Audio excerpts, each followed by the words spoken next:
Okay, here we are. I'm Dominic O'Brien. I'm a settler here in El Pareto Verde, and I'm here today with Dr. Erwin Arnau, who is the co-founder of this wonderful place. And I had lots of questions, and so we decided there are other people that probably have the same questions than me. So we sit down, we make a video so everyone can benefit, and so here we are. Thank you for that. You're very welcome, Dominic. It's great to have you here and your wonderful family, your wonderful daughters, your wonderful wife. And I'm glad you're enjoying your new place. You've just got a wonderful house with a pool. Yeah. So it is quite something. Okay, so you can ask any question you want to. Okay. The first question I have is, why did you do this? Why did you build this place? How did you come up with that? Well, I know after 7 years of being run through the mill and hell and back, 7 years of pioneer years to set this thing up. I sometimes ask myself this question too, why did it? But let's be just pragmatic and let's go to the basics. About 30 years ago, when we were in the United States, we were planning to have a community based on alternative medicine, alternative energy, and alternative agriculture. We wanted to buy a large place somewhere, California or wherever, Texas. We were looking for that place. And why did we want to do that? We wanted to have a community where people can really go into the so-called New Age. And we'll talk about that because for us, New Age is different than for many other people. And where people could actually have a place where they can live in peace and discover their soul plan. What is the plan of your soul? Why are you here? Where do you want to go? How do you want to develop? But you can do that independent of your creed, independent of your worldview, independent of all these things. You can actually find your place in life and then develop, have your own personal evolution. That was the reason why we started it. Yeah, many years we've tried, and then in Paraguay it actually became reality. We did not know it would be that hard, but the pioneer years are over. The first 7 years, like it's in a marriage, the first 7 years are the hardest. They're over, and now it's all built, and we've built it for you to come. Great. All right. Well, tell us a little bit about what you've built. We bought a place with 16 square kilometers, 1,600 hectares of land. Just to give you a rough idea, it's about 8 times the size of Monaco. So Monaco is a country, and we are 8 times bigger than Monaco. So we bought that place because with that kind of size, we would have enough room to house about 4,000 to 6,000 people and be autonomous. So the whole goal was off-grid. We have an off-grid community that can actually support itself even in times of crisis, that can feed itself, has enough water, has, if need be, all our own electricity. It is not necessary in Paraguay, but it could be done. And so that off-grid community of a certain size where you can have your own schools, university, your own medical facility, that's about the size you need to have an autonomous, like, country within the country. That's what we've created. And now with 7 years, it's about over 100 houses we've built. We've built a lot of community areas, like this wonderful library we're sitting in with a stage for the jazz club. And we have a supermarket, we have a cafe, we have a restaurant, we have hotels. So everything is set up here.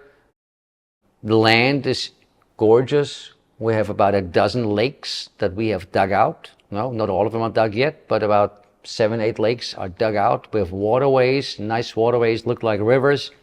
And it's a paradise. And now people are coming in to create their own paradise within the green paradise. That's the whole situation.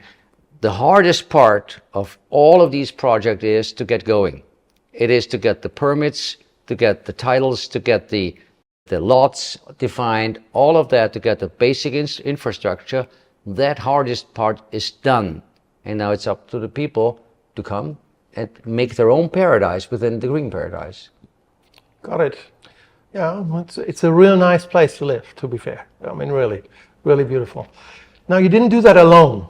You No. didn't do that with your own hands, all from scratch. So, who did you work with? How did it get achieved? Well, it's a long story, and we'll get to that in more detail maybe in another interview, but I give it a short run. You start this thing out. If you do a project like this, if you do like me, you go to an interviewer on the internet, like Robert Stein, and you say, well, I'm going to create a community with like 5,000, 6,000 people, and we'll have schools and a university, and we'll dig some lakes, and we'll do that.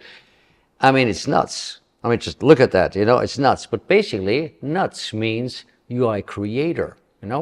Nuts means I make something out of nothing. Right. Who did you do it with? With my wife. Okay.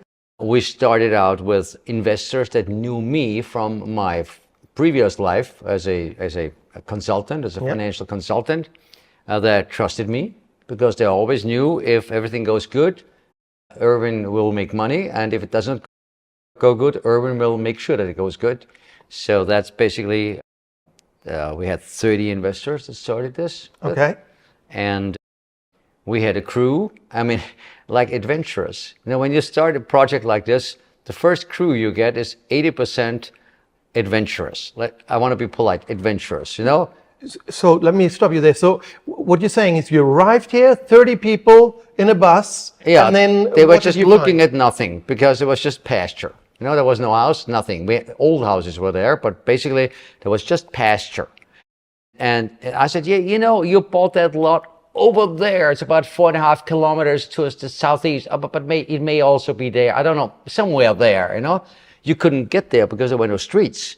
So the people that came here couldn't even get to the lots. And like some of them for 2 years, they couldn't get to the lots, And so basically it was all in the mind. I remember standing on front of this little mound for a termite mound, Okay. And I was standing on top of it. I said, well, this will be the city of Ippy, and here we'll build a city, and we'll do this and that.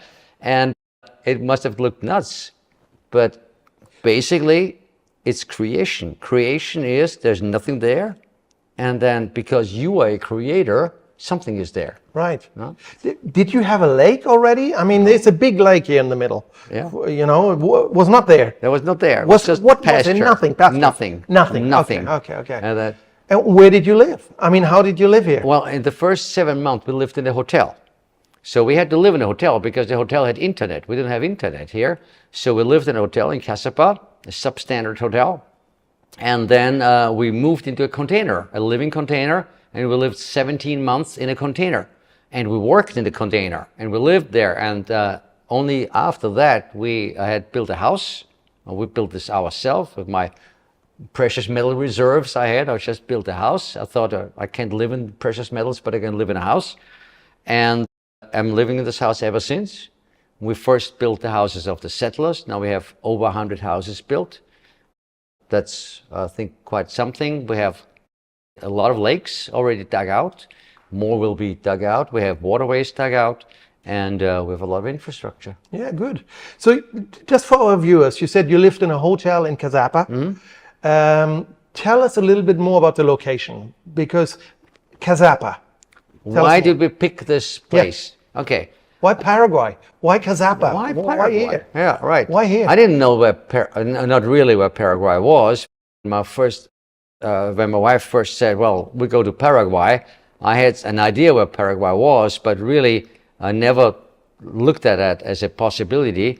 But Paraguay has a lot of advantages. It's not on the map of the big powers in the world.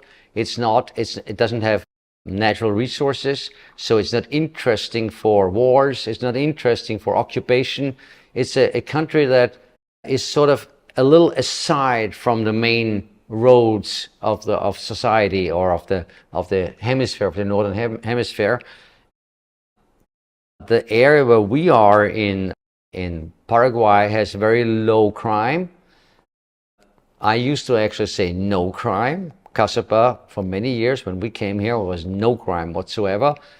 Things have changed in the whole world. I mean, even Vienna is not secure anymore, and no matter where you live, if you live in New York City, I mean, look what's going on there these days. So the whole thing, right now, Casapa is very secure. The whole area of Paraguay is much more secure than other areas like the Chaco or the big cities. Sure. And it's also, a minimum, it's 70 kilometers away from the next big city. So if ever there was a need to feed yourself with what you have on your own soil, you have to be a minimum of 40 kilometers away from a city. Yeah. Because if you live in a city and you have fruit trees and vegetable garden, you won't have it. People will come overnight and steal it if there is a crisis. So you need to be away from the city. And here we have a closed, gated community, secure community, and we grow our own vegetables. We have our own meat. We are independent in terms of meat and vegetables. In a crisis, we could actually live off the land here. And so that's basically why Casapa, why we are here. Good choice. Yeah. Good. So I just want to run through some sort of a fact sheet, okay? Size. 16 square kilometers. That's about 8 times the size of Monaco. Okay, so like 4 kilometers by 4 kilometers on miles. Yeah, it's about 6.5 kilometers and it's about 3 kilometers wide, but it then narrows down, so it's a total of 16 square kilometers. So we have rivers, we have lakes. Why did we do that? Sorry, I just want to understand, why do we have all these rivers and lakes? It's beautiful, but that came with there's a concept behind that. Well, yeah, the concept is that if you have a land like this, where you have a lot of rain, Paraguay has a lot of rain. The good thing is the whole rain comes down in about 60 days a year. You have 300 days of sun. So I like that about Paraguay. But when it rains, it rains. And so you have a wetland, which means if you have rivers and lakes and waterways, then the water collects there. So when you have a dry period, the water goes down, and when you have a wet period, it just fills up. But you never have a flood, you never have an inundation. To make it clear, we have lakes and we have waterways. We don't have rivers. We have the river Pirapo, which is a flowing river outside El Paraíso Verde. That's our eastern border. But inside we have waterways and we have lakes. And the lakes actually collect the water when it rains, and then when it's dry, we have enough water to water the flowers, to actually have, it makes a nice climate. We have a microclimate that is different than other areas in the same district of Casapa. And it's very interesting for recreational purposes. But you need to know, it's not like we pre-planned that while being in Austria, we planned these rivers and waterways. No, what happened is when we came to El Paraíso Verde in 2017, we had the biggest flood of all times hitting Paraguay. So this whole place was about 1/3 was underwater. Not high underwater, just like a few centimeters, not much, but 1/3 of all of Paraíso Verde was underwater. So we were thinking, how can we make a solution out of the problem? You know, like Mollison says, the founder of permaculture, in the problem lies the solution. So we had the problem of an inundation, and the solution was we just create waterways, we create lakes, and we create a huge dam around the settlement. The dam that actually holds, when there is a real flood, it holds the water outside, and we now had about 8 or 9 floods. The highest flood of all time was one of those 8s, and not one single drop of water crossed the dam. So we learned out of that. Excellent, yeah.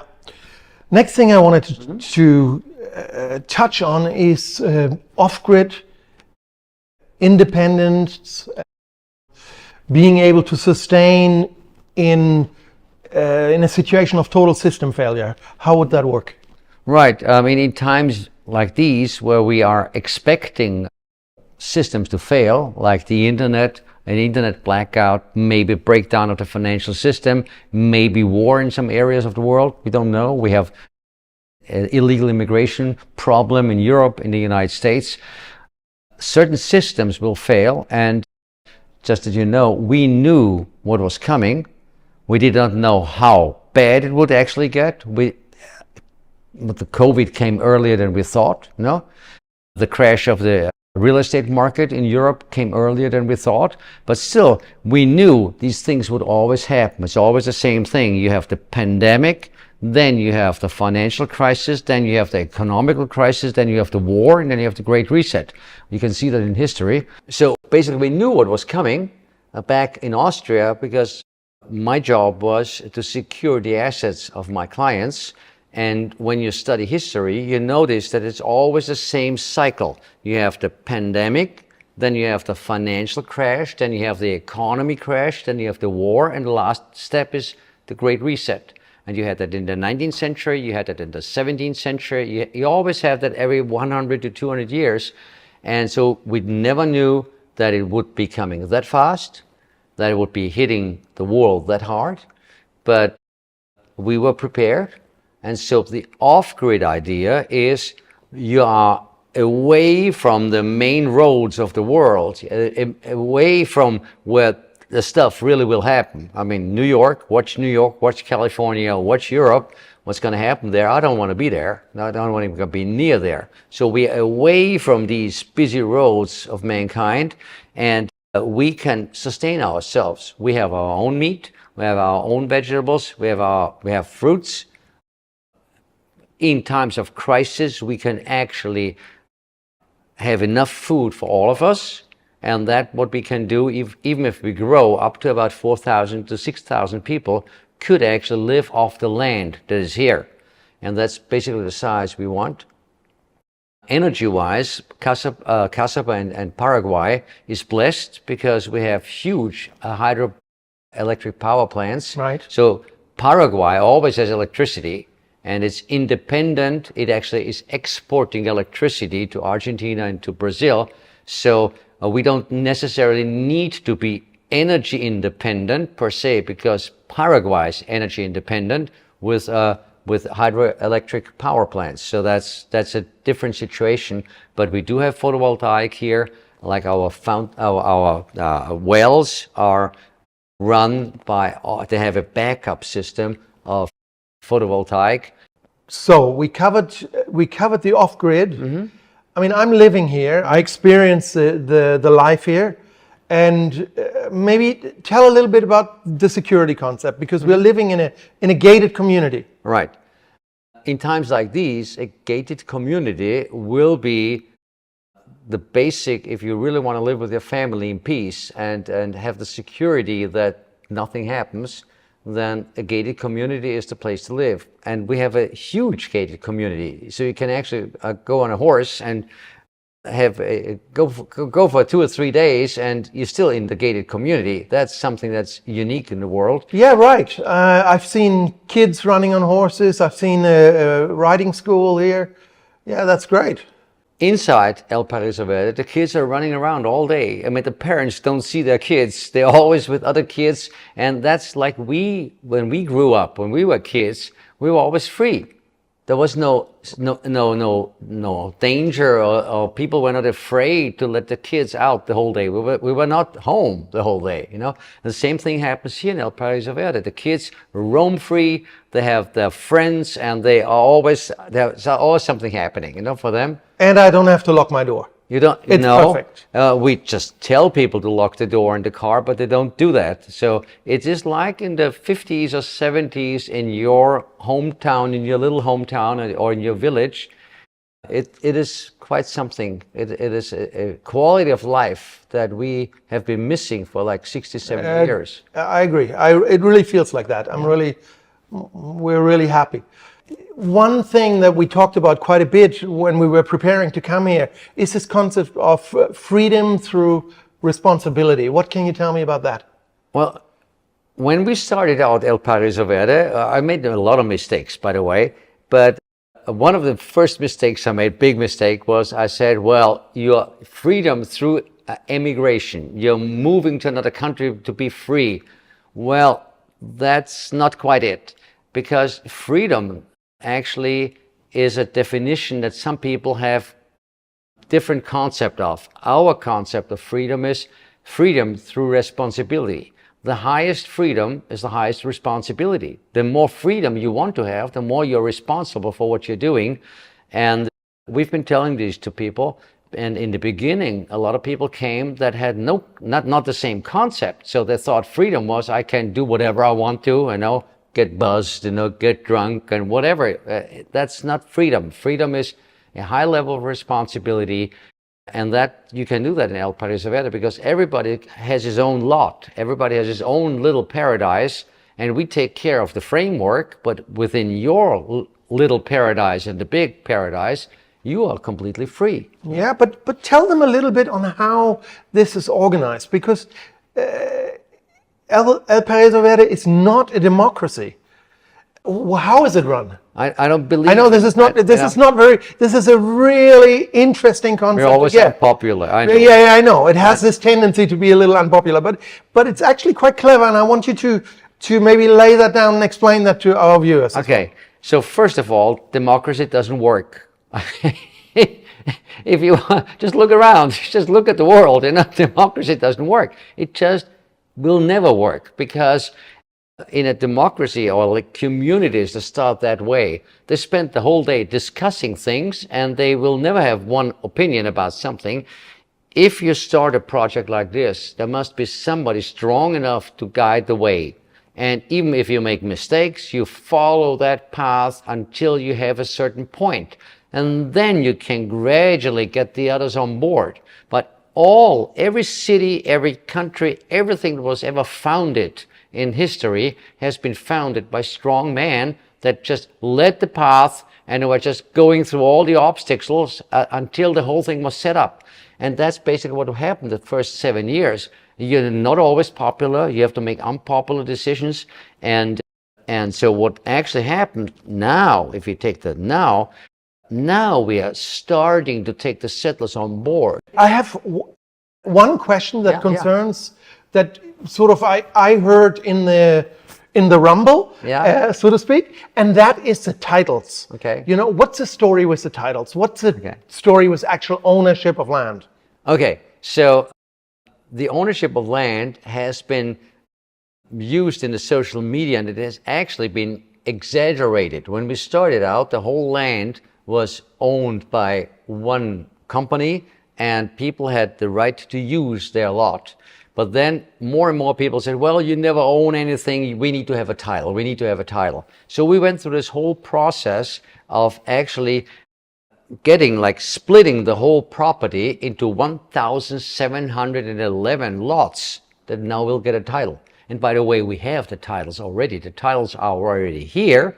And we already started the process of transferring the title to the first settlers. So the first, I'd say, dozen of settlers already have put all the paperwork to the notary public, and that already is in process. So today, as we speak, maybe in 2 weeks, we'll be able then to hold them up in the camera and show see title, see title. Yes. And but it's all being filed. So 1,711 titles are with the Register of Paraguay, and the first ones already are being transcribed from the company, from the real estate developing company, to the settlers. And with that, practically all of this discussion and this whole huge house of cards of lies will collapse, because it was always the final lie about us was, you will never get a title, you will never own anything here. Once we can show the titles, which we are about 2 weeks away, maybe by the time this comes out, we can already show the titles, so we'll cut it in. Everybody in this finance committee can look into our bank accounts. We have people that are taking care of the bookkeeping. We have people that take care of the info weeks. We have people that take care of planting trees. So it's like the settlers are now forming communities, but the whole idea is that the communities that have lasted thousands and thousands of years always had sort of a council of the elders. Older people are normally smarter, they have more experience. Elders also mean the most smart. It's not like everybody has one voice, because that would not work, because how can somebody have the same voice if it doesn't know anything about bookkeeping? How can he have a voice in bookkeeping if it doesn't know it? This is like if you have a body, you know, and then the liver says, no, well, today I wanna talk to the intestines how to do their work. You know, the intestines, and we don't know how to do the work. I mean, you're just liver, just do your job. And so sort of if the gluteus maximus does the work of the brain, you know, that's not going to work. So I like the you see what I mean? Yeah, I do. I love this statement of ruling by the council of elders. Right. I find that a very I find that describes it really well. Thank you for that. And we have an additional concept. We have a lot of settlers that have all of their life savings here. Everything they have. Oh, wow. That it's not only plan A, that's plan A to Z. They have everything here. And then we have others that have just a plan B, that have invested a certain amount of money to have a lot, to buy a little house, so that in case they need to come, they have a roof over their head. Now, the ones that have their life savings here, you can be sure that when they have to decide on something, they have a different viewpoint. Yep. So, and that, you also came with everything you had. So basically, those people should have more to say because for them, there's more at stake. Okay, so what sort of people do you want here? What are you looking for? What's your ideal settler? It's a good question because in the beginning, we did not know who we want and who we not want. And one of the reasons when people leave here is because they were looking for a different type of community. So we want people that are responsible. We are into families, so we don't believe into like free love and all in drugs, but we don't do that. Sylvia and I, we don't take drugs. We also don't think that ayahuasca is the right way to go because every psychedelic drug changes the character of people. We have families. We have family values. We believe that you have to defend yourself. If you want to be free, you have to defend yourself. This is why our settlers have weapons. Weapons? Yeah. Weapons, yeah. Our settlers, not everybody. You don't do you have to have a weapon? No.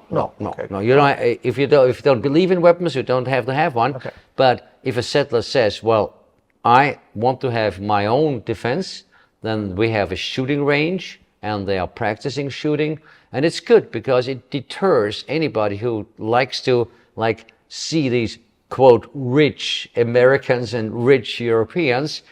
They have weapons. No? Yeah. So don't mess with us. Yeah. No? And that's the world. This is planet Earth. You know, everybody who thinks different is on the wrong planet. No? Yeah.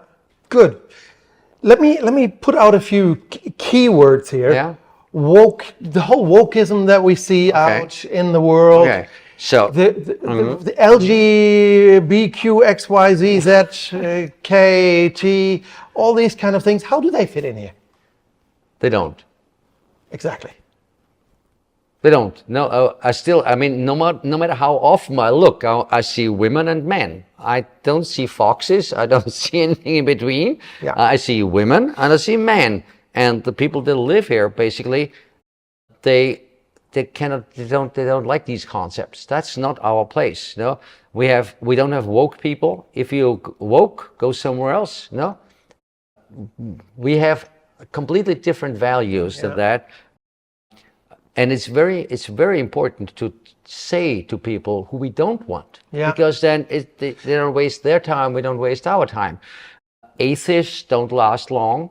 So if you are a convinced atheist and you believe you're just a piece of meat, a product of chance, they don't last long. You need some sort of spiritual It is a spiritual community. We have Christians of all creeds, Catholics, Protestants, free Christians, Mormons. We have all types of Christians, and we're doing very good with the Christians, because they have Bible circles and we have great discussions with them, And then we have people that are more into the Buddhist or more into the sort of New Age, but it's like a responsible New Age. It's not like flower power kind of thing. Yeah. And so we have great discussions on subjects like, is God a man or is God a woman? Wonderful discussions. That's something you will only see in El Paraíso Verde. You're at the Bam Bam Bowl, and then somebody comes up to you and says, you know what, Erwin, I need to tell you something. God is a man. And it's so great because I can never keep my mouth shut. So I used to say, you know what? I don't know if God is a man, because if God was a man, oh God, no. Anyway, so I must have said something like that. So the man comes to me and says, God is a man. I said, you know what? I love you. I love you so much. You're wonderful. I hugged him and said, you know what? It isn't important. It's not important. If for you God is a man and God is a man, it's not important. It's love, you know. And if you sum it up, all these discussions, there are people here that say, well, you live once. Great. If you live once, that's good for you. I mean, I think if you have lived many times or many gazillion of times, I don't know, I mean, that's a bit different, then it may be more of a burden. I've not seen one place in the whole world where you have people with this kind of diverse background of viewpoint, of philosophy, of religion, sitting together, loving one another, just with one base, we love one another. And I know that you are good, want my best, and I want your best, and that works. Yes, just on that key concept of I expect you to do me well and vice versa. I know that's even in the agreement that we sign to live here. Right.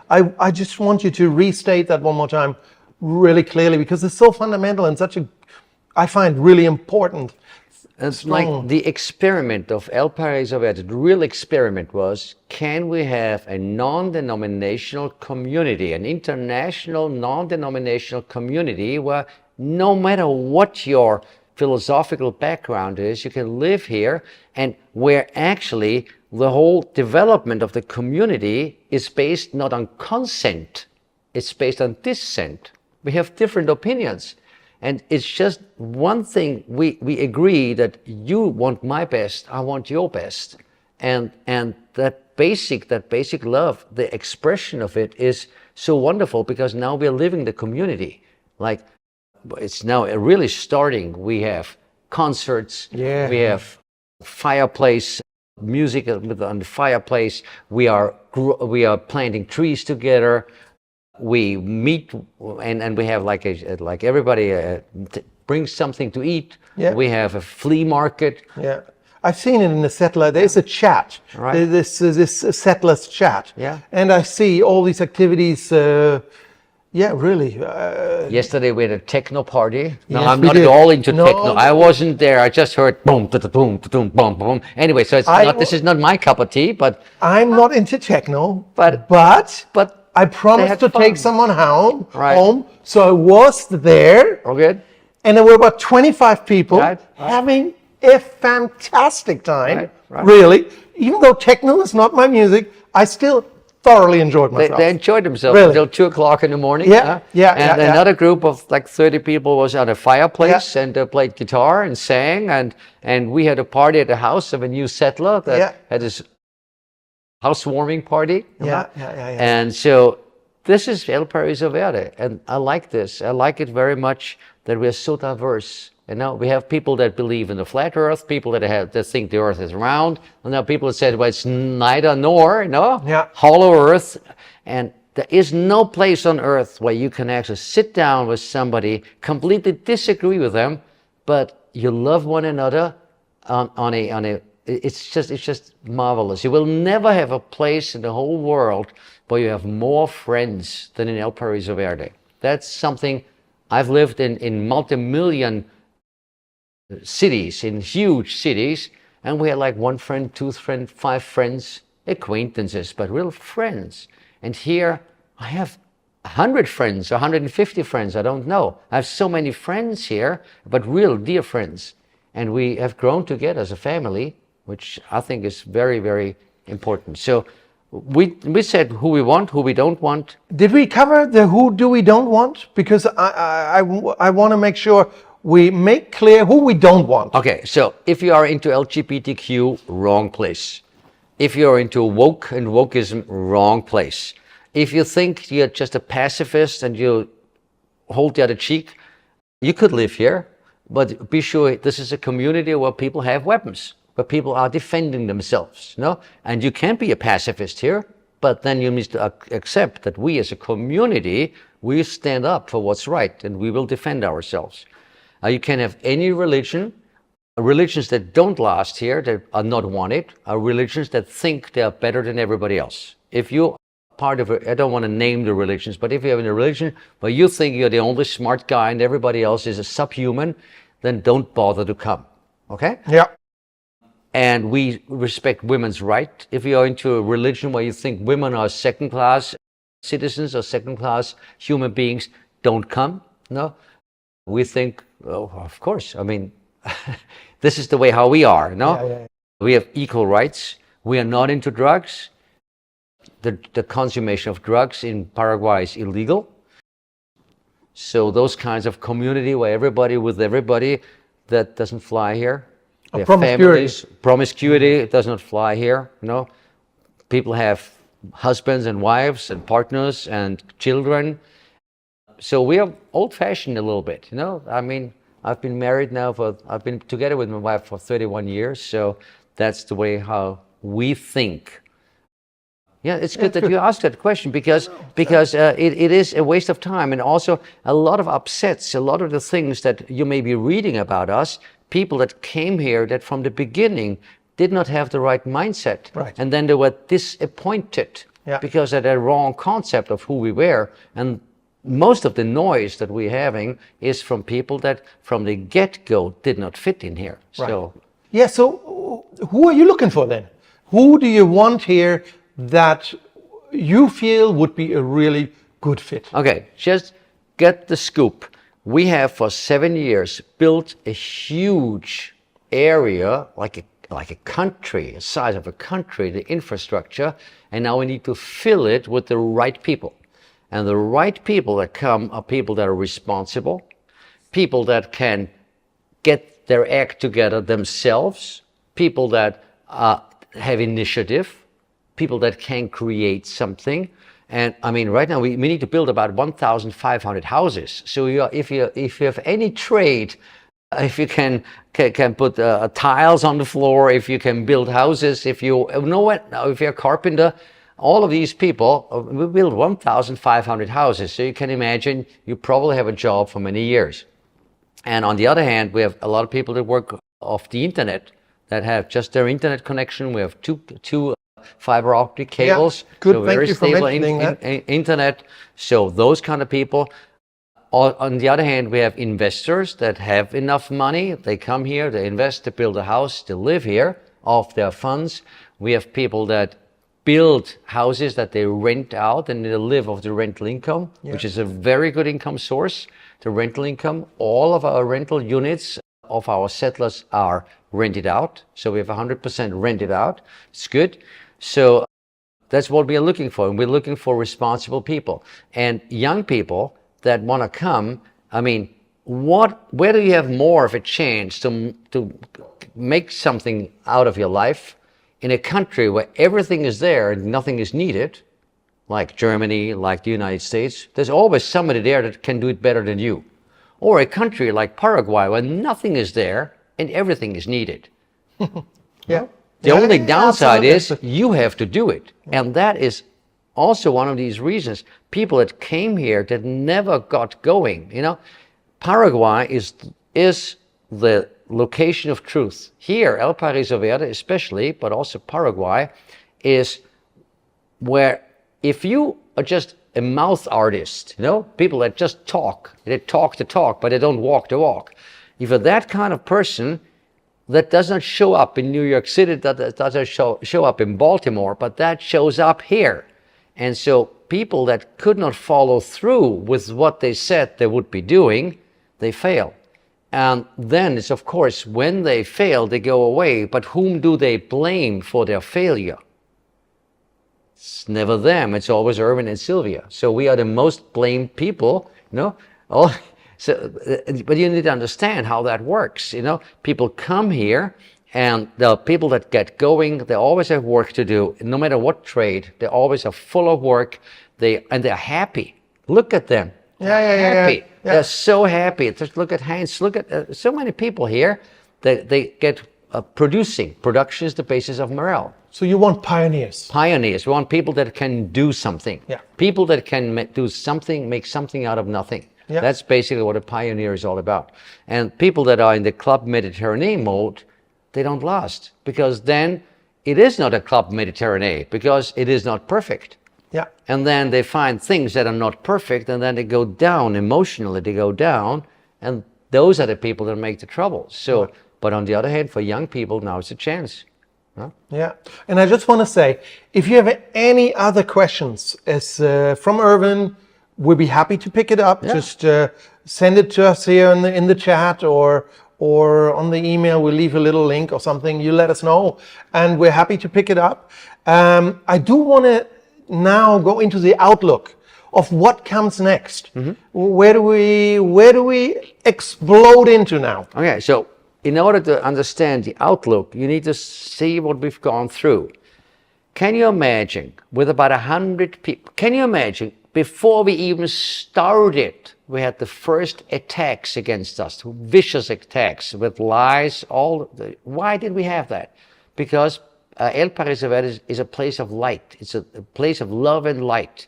And this whole this concept of El Paraíso Verde, where people could just grow, is so much against the mainstream, against the deep state, against those forces that have been enslaving us for eons and eons, that we always got attacked. And if you don't stand for something, you will fall. But when you get attacked, normally it's because you cut someone's income source. Yeah, of course. We are against drugs. We were always against the jab. We are the only unjabbed community in the world, a whole community of unjabbed people. No? We only want unjabbed people here, no? And we have always said our political views that we have. Everything you heard today is against the mainstream. Yeah. And so when you're against the mainstream, you get attacked. And they do it with lies. So most of the things that you hear about us, if you research and you Google, is not based in fact. So we will do other interviews, and I encourage you guys to ask any questions. Yeah. You will get an answer, straightforward answer. We've gone through a lot of crises. We had to 3 times change the whole management. The last time, October of 23, the whole management. We had to change them, and now we, the founders, have taken over the financial control, the control of the management. We've taken it over, and ever since October, things are skyrocketing. It's going so good. And so we are, and the whole the community of settlers has grown together over these crises. So we have now a family that is supporting one another. And there's a lot of questions, and I want to just let you know on the channel, there's a lot of answers to your questions already on our YouTube channels and on the other channels in Rumble and in BitChute.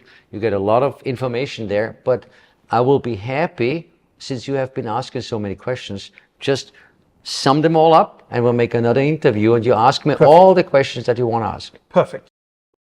And I'd like to thank you for building this place and putting it there and doing it regardless, and really, really great. Thank you so much for the interview. Good. I just want to address our viewers here and say, look, if you have any questions, it can be hard questions, any questions, okay? Put them to us.